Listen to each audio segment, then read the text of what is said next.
The Nairobi Call for Action underscores the imperative to focus specific attention on the vulnerabilities, disruption, and disempowerment that crisis and conflict situation creates for women and girls.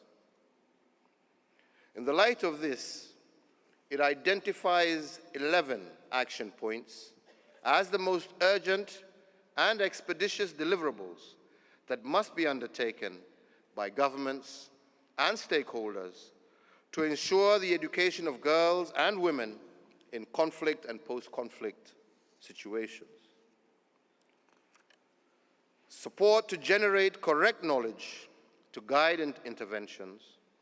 The call for action urges that the imperative to support African women researchers to provide the correct gender perspective and to contextualize nuance that captures the reality of girls and women. This is likely to offer the most appropriate intervention options. The second point was to conduct rigorous advocacy for mainstreaming gender analysis throughout the conflict response cycle and post-conflict situations in Africa. Number three, to equip teachers with the appropriate skills and aptitude for offering psychological support and to be able to build urgency and life skills among the learners. Fourth, to support the recruitment and deployment of women mediators to reinforce the gender approach in the peace settlement processes. Fifth, to adopt a community-based approach to eradicate the ingrained culture of gender-based violence, not only as an important societal step in keeping girls and young women safe, but also as a way of changing the culture and values within society and further nurture quality education. Sixth, to promote unique educational interventions that address the needs of children with disabilities and especially those in conflict regions.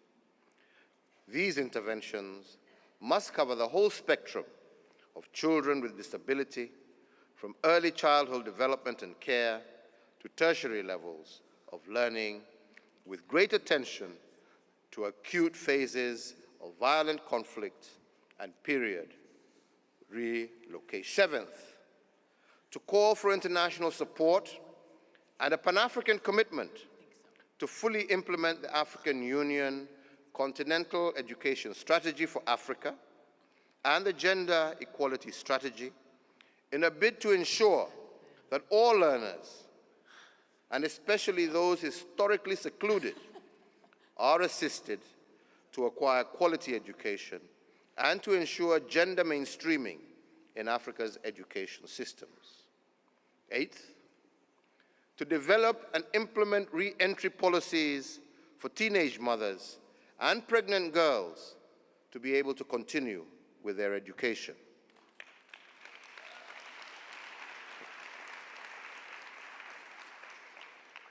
Ninth, to promote the establishment and strengthen of technical, vocational, and education training, TVET, institutions, including reviewing re-entry criteria as a mechanism to empower out-of-school girls and women.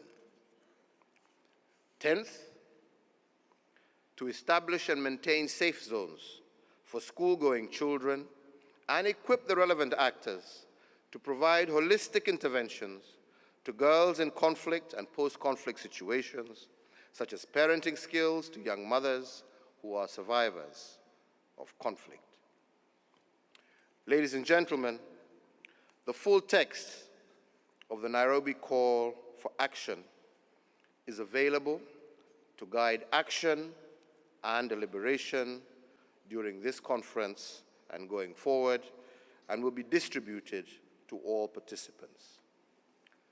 I am hopeful that these points of action and other deliberations from this conference will not only reflect our aspirations, but inform concrete and deliberate efforts that will make a difference in the lives of those who are so far from the global platforms such as this one.